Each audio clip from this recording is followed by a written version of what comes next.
Now let's step into a world where the ordinary becomes extraordinary, where time bends, reality shifts, and the impossible feels all too real. This is The Twilight Zone. Originally a television classic, these radio dramatizations bring the eerie tales to life in a whole new way. Voices, sound effects, and imagination painting the scenes in your mind. Tonight, prepare yourself for a journey beyond sight and sound, straight into the mysterious heart of the Twilight Zone.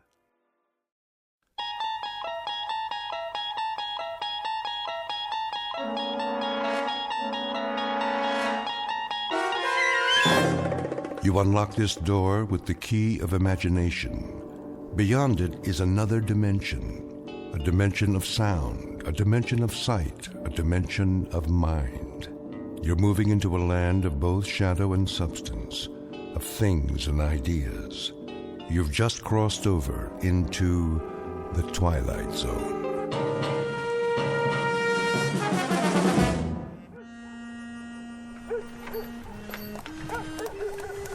Oh there.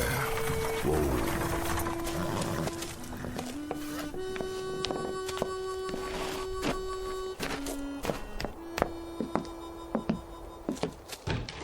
Hello? Yes, sir. You open for business? Sure am. I couldn't tell. Nobody on the street. Oh, not this time of day. It's too hot. What's your pleasure, sir? Beer? Beer she is. Cold, is it? Cool's more like it. Do me just fine. That'll be a nickel. Nickel it is. Come a long way, did you? Long way. Saw the name on the map, but I didn't know if it was still here. Lovely little town. What's that? I was remarking about the town. Lovely, peaceful place you got here. Yep, that it is. And the name really gets me. Happiness. That's what she's called. Happiness, Arizona. Been called Happiness, let's see now. Almost 10 months now. What was it called before that? Before that? Well, it had different names. Like what? Well, it was Satan's Stage Stop for a while, then Dead Man's Junction, and then Boot Hill Village. Boot Hill? For the town cemetery. You passed it coming in. Well, that I did. I saw the sign on the side of the road. Said it was to commemorate the... Let's see, how did it go? The many people killed in the course of our turbulent beginnings. Right. 128 people buried up there. That many? Every one of them shot dead. Is that a fact? Save one who died of natural causes. Well, things sure have changed. Now you got the Happiness General Store, the Happiness Hotel. It didn't used to be that way, I'll tell you something, mister. This town wasn't fit to live in. No? No, sirree, Bob. Well, there wasn't one night you could come in this bar and not have to step over a dead body. Hard to believe. Nothing but shooting and killing going on night after night. Even my brother John, rest his soul, we had more folks biting the dust than we had coming to Sunday meeting. Do tell. And you know what happened? I couldn't begin to guess. Well, I'll tell you. Town just kind of took stock of itself, got a real strong sheriff from Dodge City, put the old kibosh on firearms, built a jail and gallows, enforced the law. Next thing you know, Happiness, Arizona. That's quite a story. Happiness, where a man can walk down the street and have himself a drink without checking the mirror to see who's gunning for him. That's progress, mister. That's real progress. This kind of thing, it sort of brings tears to my eyes. Well, that's all right now. Don't you be scared to go showing your true feelings. I know how it is. You live with violence and killing all your life, and then suddenly it's just like, well, kind of like the sun coming up over a dark cloud and shining down on you with the warm rays of beneficence. That's mighty well put. I do a little preaching on the side, too. I'm not surprised to hear that. What's your line? My line? Your work. What do you do? Oh, I'm on the road a lot. Selling? In a manner of speaking. Services is what I supply. Can I get you another beer? That would be right kind of you. Services, you say? Now, what kind of services? Oh, you wouldn't be interested. Well, you never know. I might be able to throw a little business your way. Well, you might at that. This is the kind of town that generally can use me. What services do you supply? I bring back the dead.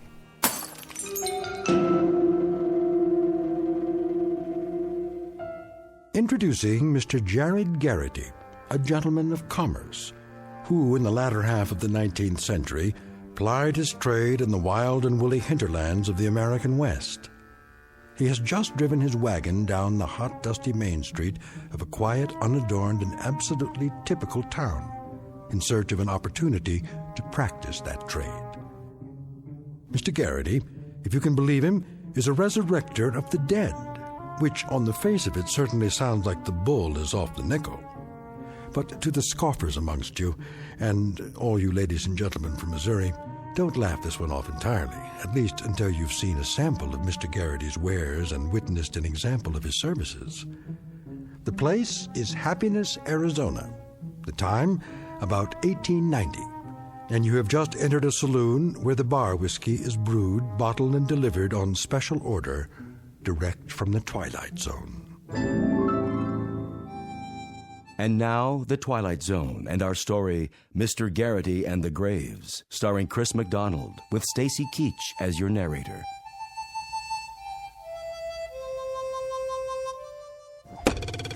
Hmm. 5 points. Sheriff!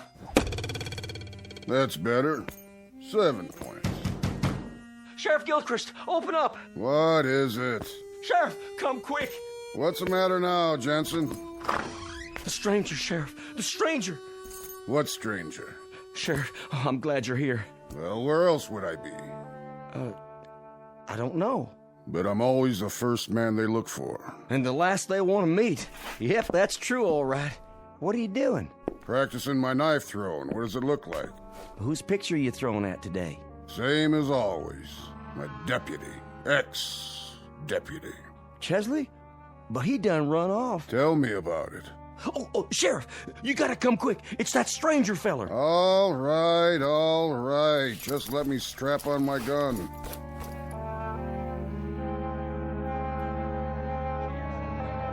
Is that what he said? Well, where is he now? Don't know. I just up and vanished, just like that. Is that what Jensen said? I don't like this one bit. Where's the bartender? I need another drink. He's coming with the sheriff. Here he is, everybody. Simmer down now. What's this about a stranger? He's wearing a black suit and a black hat. There's his wagon right outside. Had a mustache and a bony face. And you should have seen his eyes. Now, hold on, everybody. Let the sheriff talk. He'll answer all your questions. What did he say his name was? Well, he didn't say. Leastways, I don't think he did. Got a sign on his wagon out there. By golly, you're right. Well, sure he is, Lapham. What's it say? Says Garrity. Then that could mean something, I reckon. That could be his name. Say, that's deduction for you. Now you know why we got law and order around here. Well, it's a chancy job. Makes a man watchful, I bet. And a little lonely. We finally got ourselves a lawman who uses scientific deduction. Why didn't I ever think of that? Don't know a fella's name, you just look at his wagon. Really wasn't no great shakes of deduction, Lapham. Well, now I beg to differ with you on that. But it points up the fact that you can't stop thinking on this job. Not ever. It's a kind of think proposition. Take this six gun, for instance. A lot of men depend on this all the time when they should be using what's under their hat. Under their hat? The old bean. Oh, by golly, nobody was ever righter than that. And besides, using the head instead of the gun, you save money on bullets.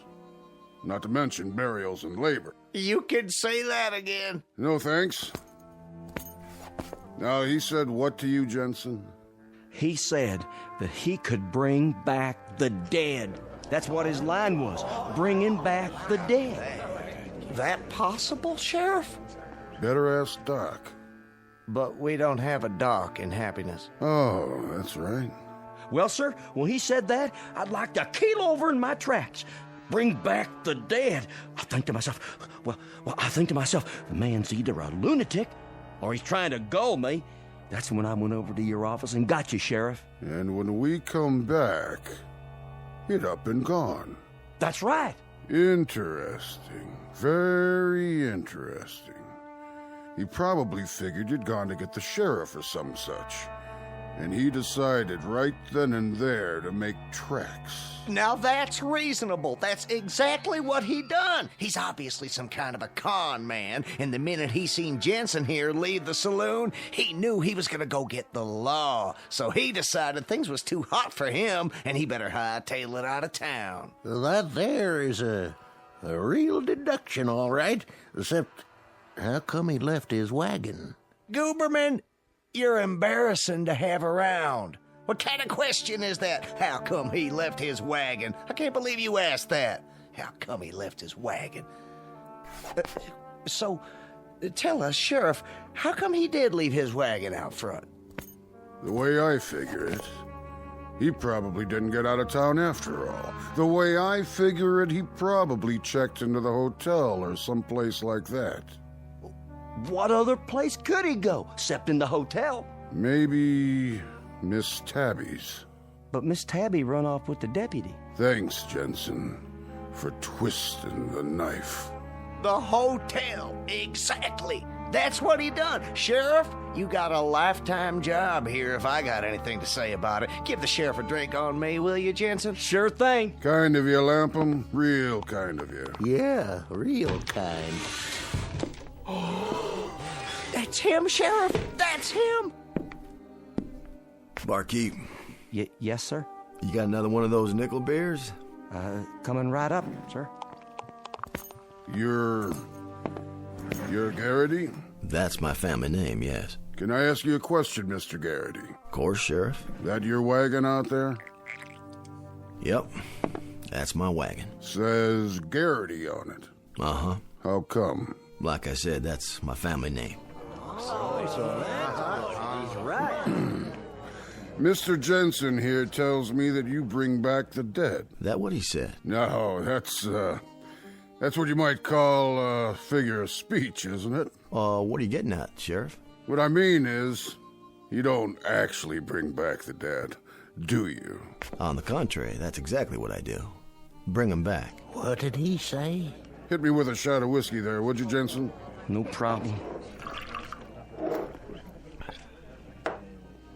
I don't suppose you'd care to tell us how you go about doing something like that. Well, no offense, Sheriff, but it's kind of a professional trade secret. Secret? I mean, like a magician. He doesn't tell you how he does his tricks. Well, I don't tell you how I bring back the dead. But I do, just the same. And you actually bring back the dead? I do indeed. Brought back healthy and hopping as the day they departed. And if that ain't a boon to mankind, somebody better tell me what is. Somebody better indeed. Fact is, gentlemen, I've heard of your town. 128 people in Boot Hill up there. I figured if a man's trying to sell cold drinks, he goes to desert. And man's got buffalo skins and woolens, he goes to the cold north country. And if he brings back the dead, well, then go to a town where most of them are buried. And the name of that town is Happiness, Arizona, with the biggest cemetery west Chicago. All them departing this earth with unspeakable violence. All but one. Which one? That was my wife, Zelda. God rest her soul. A bustling, healthy, strapping woman of 247 pounds. Not unattractive, mind you. And then one morning, she's taken with a dyspepsia. And I'd lost her. And that there is why I drink. From a broken heart. How much loss can a man stand? Here, Gooberman, have one on the house.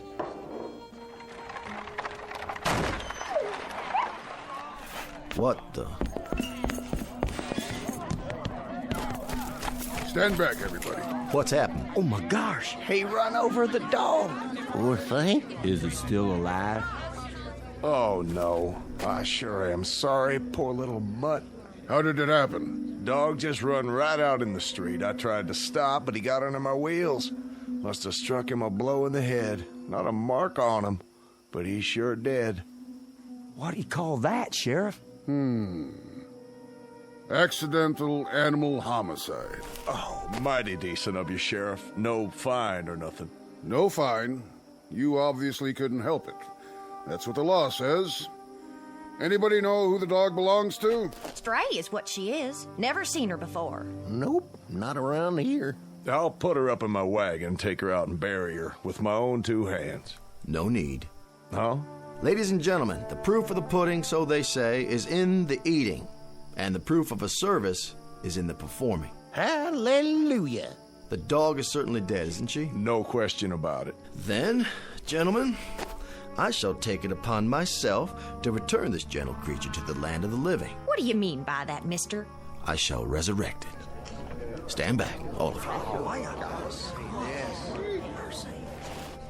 I ask only one thing, in order that I may conduct the operation satisfactorily and completely. What's that, Garrity? Would you all turn around? What? And look the other way, so you're not watching me? How's that? If you don't mind, please, show me your backs for just a moment, out of respect for the dead.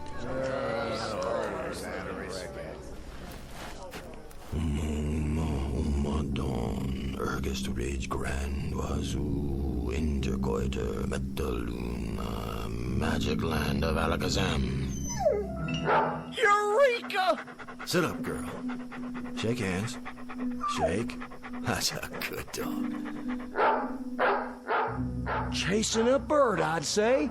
Ladies and gentlemen, I rest my case. He done a miracle! That's what I'd call it, a miracle!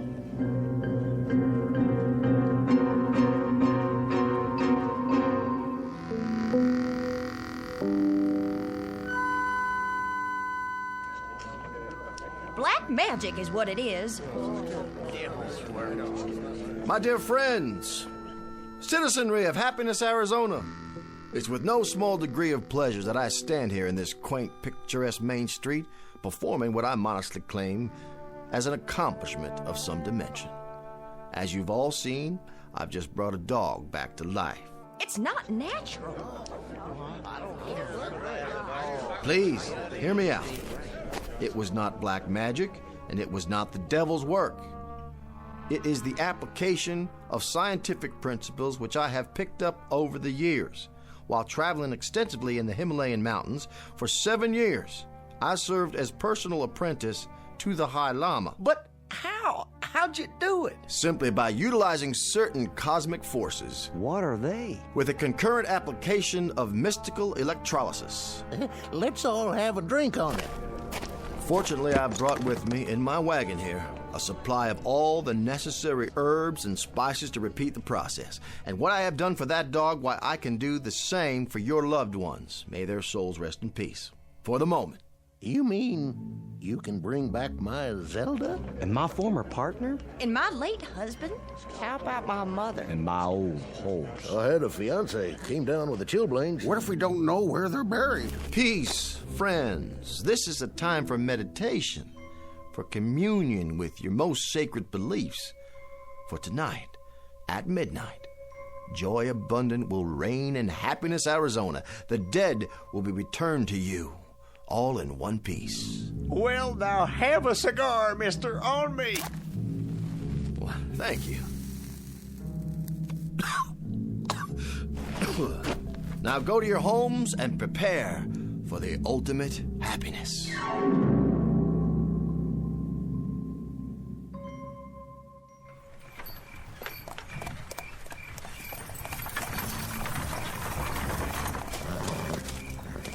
Hello, spirits of Boot Hill. Are you there? I say, spirits.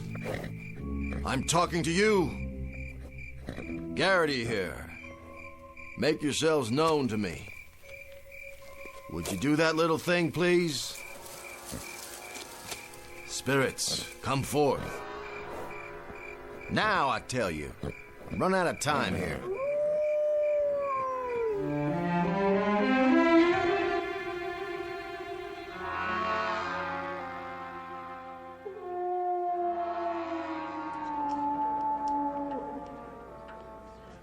11:30. No sign of him. He's up at the cemetery. Still? 4 hours he's been up there now. That place always froze my guts, even at high noon in the bright sun. Imagine what it must be like after dark. I don't want to imagine. You know, one time when I was a kid, Please, Lapham. I had a pet goldfish. In Arizona territory? No, this is back in Springfield. Anyway, I had this goldfish, and my cat used to watch it swim around night and day. What was your cat's name? My pussycat, her name was Tabby. Lapham. Anyway, one night, she knocked the fishbowl over trying to catch it, and I got so mad, I chased her out of the house. Spare me. And wouldn't you know, that cat ran out and leaped in the pond. Now, it was the dead of winter, and there was ice on the water, and, well, to make a long story short, when I pulled her out, she was frozen solid.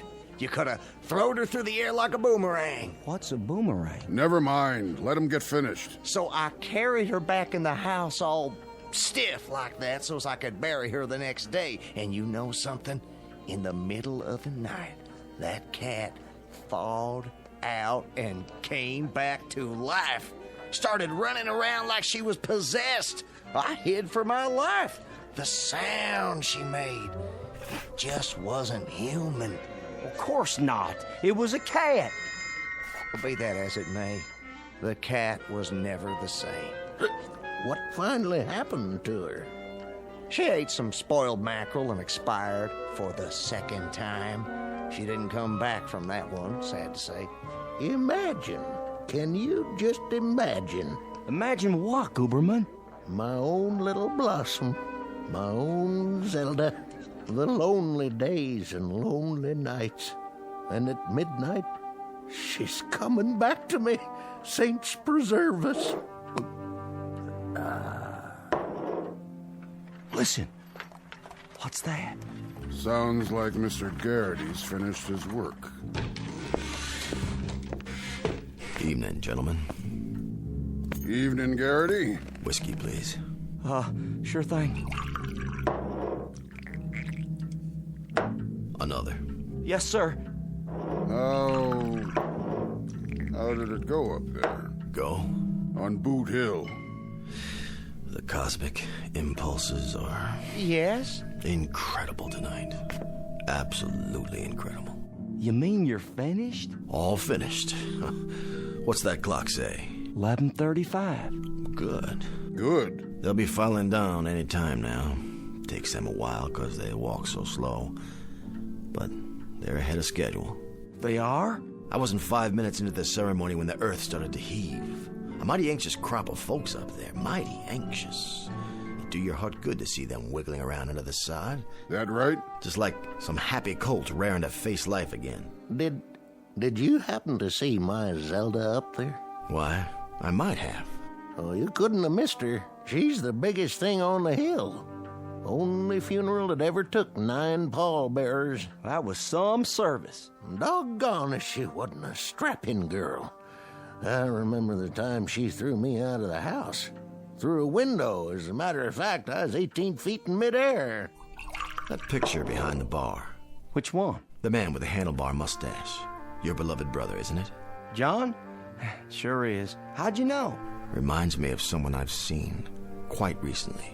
Shot by accident last March.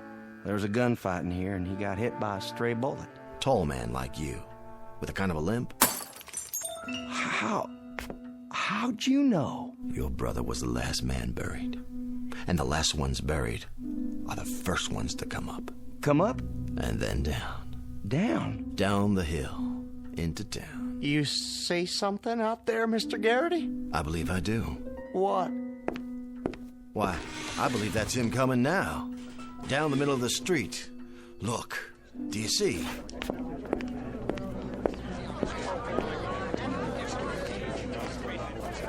That's him.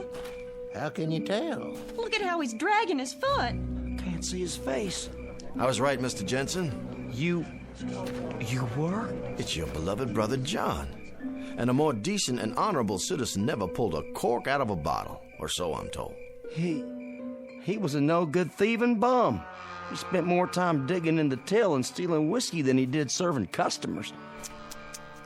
Why, Mr. Jensen, you dishonor the man, and here he returns to you from the grave after that unfortunate accidental bullet fired by someone caught him between the shoulder blades. I'm here. I'm coming back to you. Hold on. Mr. Garrity. Yes? How much do you charge for bringing back the dead? Well, just room and board, Mr. Jensen. My major source of income is the pleasure I derive from bringing happiness to my fellow man. Well then, how would you like to increase that source of income real quick? You'll have to speak a bit plainer, Mr. Jensen. How much would you take to put him back up on the hill?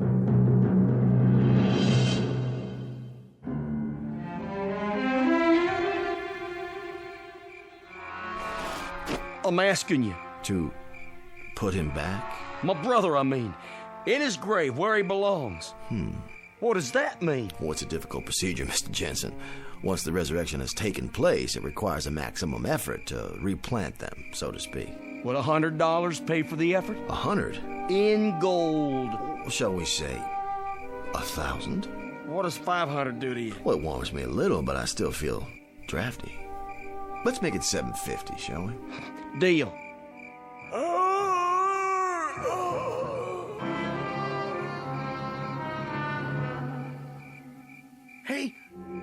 He disappeared. Just plain old disappeared. He did. It's true. He's gone. Can't see him no more. They're right, Garrity. He vanished like a shadow on the street. Thank the good Lord.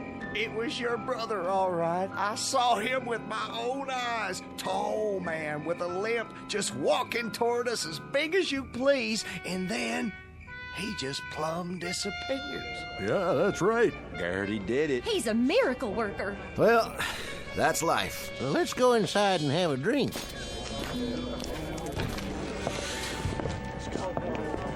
But don't fret, friends. He'll be followed soon enough by the others. The others? Including your beloved wife. Your lonely hours are a thing of the past, Mr. Guberman. Your Zelda will soon be back with you to share your life and restore your peace of mind. Well, no disrespect, but, Yes? what I mean is, she was the flower of all womanhood and everything. Of that I have no doubt. But on 6 different occasions, she broke my left arm. That thing was in a cast so much I developed a permanent list. Your point, Mr. Guberman? Well, I sort of hate to disturb her rest. Get me? I'm beginning to. What'll it take to put her back? A difficult assignment, Mr. Guberman. Let's say $500. With me, it was $750. Jensen, I'm disappointed in you. And ashamed, truly ashamed. Your own dear brother. And you, Guberman, your own wife. Garrity, as an official of this town, I apologize for these men. I'm humiliated. Nothing less than humiliated. I don't blame you, Sheriff. Not one bit. But you, I could perceive immediately that you are made of sterner stuff. Well, I suppose that's true. I didn't see you quake in your boots, just because Lightning Peterson will be one of the departed returning tonight. Lightning Peterson? You killed him yourself, didn't you, Sheriff? And he was supposed to be the fastest gun in the territory. Boulder Dash. I say Boulder Dash. Lightning Peterson, indeed. You killed him once, Sheriff, in an honest showdown, and if his internment hasn't taught him anything, you can do it again. Something, Sheriff? You're resurrecting that gunman, along with the rest? It's a mass operation. I see. I see. As a matter of fact, it provides a marvelous opportunity for you to dispel those ugly rumors I've heard. Rumors? That you actually shot Peterson in the back late at night, when he was alone and unarmed, while you had 6 deputies at your side. Hold on. Now, I know you faced up to him in broad daylight, a man of your character, but this will give you a second chance to shoot him down if need be, face to face. Have a seat, Sheriff. You don't look so good. If you really want to know, Mr. Garrity, I don't think Peterson should be resurrected. I think he's, a menace to society. Fact is, Sheriff, judging by that clock on the wall, I'd say he's already on his way down. Personally, I wouldn't mind facing him again, but why go to all the trouble? Trouble? For a man of your skill? Would $500 put him back up there? Lightning Peterson? You do him an injustice, Sheriff. He was quite a lad with a gun, and mighty active at that. A $1,200 job minimum. Sold. Just bring me the bottle, Jensen. Mr. Garrity, are you in there? Ma'am? You happen to see a scrawny little man up there? Kinda gimlet-eyed? Name? Perkins. Ephraim Perkins. A relative? Ex-husband. And no tighter man ever squeezed a silver dollar. Thing of it is, I'm married again. And if the truth be known, I never did care much for Ephraim while he was living, and I don't properly see why I should have to go through it all again. Besides, what would I do with 2 husbands? I can appreciate your dilemma. $100? 5, madam, would be a bit closer to home. Old fella, Uncle Jeb, left me his farm. See, how much would it take to keep him now? Hold on now. One at a time. My father-in-law, big man, asked to be buried with a bullwhip. Just ain't no reason tall why he should come back. Now, I'll have to write these down. My husband, Charles. Mean cuss. Nobody liked him. Had to hire mourners from out of state. Order, please. I'll take your money one at a time. Can you make change? Well, let's see here. Who's next?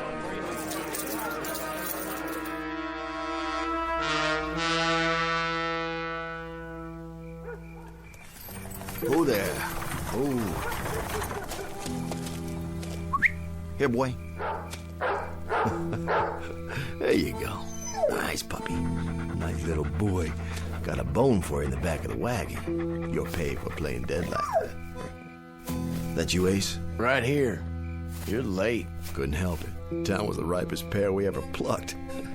They couldn't open their money bags fast enough. What's the take? Whew, see for yourself. I haven't had time to count it. Will you look at that? Considerably more than you earn as an actor on the stage, my friend. Considerably more. Played the part well, though, didn't I? Beautifully. The handlebar mustache was a nice touch. That's why I brought my makeup kit. Never know what you'll need. I checked the itinerary. Our next stop is Tucson. We'll pitch camp and get a good night's sleep, and you go in there in the morning and get a line on the place. We'll see which one of the dear departed you can impersonate tomorrow night. Now climb in. Well, let's get a move on before that sheriff turns suspicious. I tell you, I'll be glad to get gone from this cemetery. Creepiest one yet. You don't believe in ghosts, do you, Ace? Well, I never did, but this one, there's so many tombstones everywhere. Man thinks he's hearing things after a while. Not this one. The folks up here on Boot Hill, they're buried deep enough. So long, friends. Real sorry I couldn't perform what I laid claim to. Rest in peace now, all of you. Come on, let's go. Come on.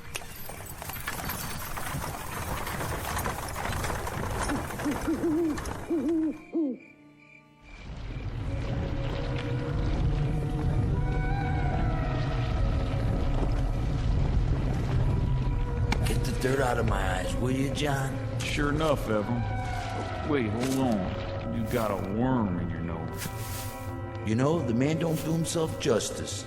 The actor who played you wasn't worth a darn. Terrible mustache. But that there Garrity, he sure can do a job of resurrecting. Sure can. Don't know where he learned them words, but they worked. Didn't they, Lightning? Let's get on to town. We ought to wait for the others to dig out. Don't worry, they'll be along. Besides, I got a lot of drinking to catch up on. There's a yellow skunk of a sheriff I aim to settle a score with. And a little pipsqueak of a sot just waiting to get his arm broke. And I am just the lady to do it. My name ain't Zelda Gooberman. Let's go, boys. Just the 4 of us. It's clobbering time.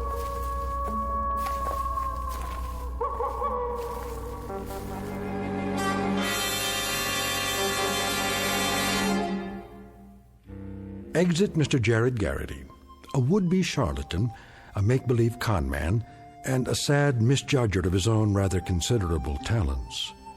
This haunting little fable respectfully submitted from a soon-to-be empty cemetery located atop a dark hillside on one of the more dangerous slopes leading into and out of the Twilight Zone.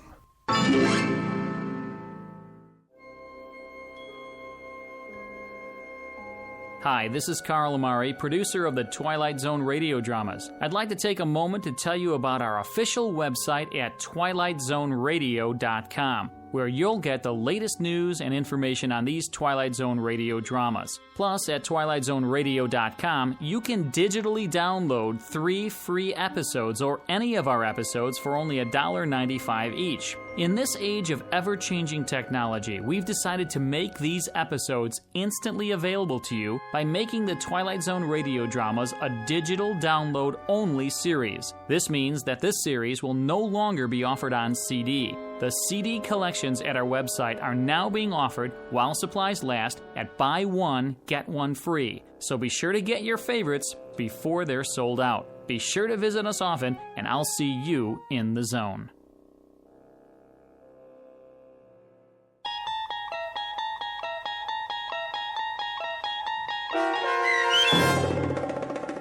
Mr. Garrity and the Graves, starring Chris McDonald with Stacy Keach as your narrator, was adapted for radio by Dennis Etchison and based on a script by Rod Serling. Heard in the cast were Rich Komanek, Doug James, Christian Stolte, Roderick Peoples, Linda Reiter, Michelle Graff, Vince Amari, Roger Walski, and Carl Amari. To learn more about the Twilight Zone radio dramas and to obtain audio cassettes and CDs of these programs, visit our website at twilightzoneradio.com. This copyrighted radio series is produced and directed by Carl Amari and Roger Wolski for Falcon Picture Group. Doug James speaking.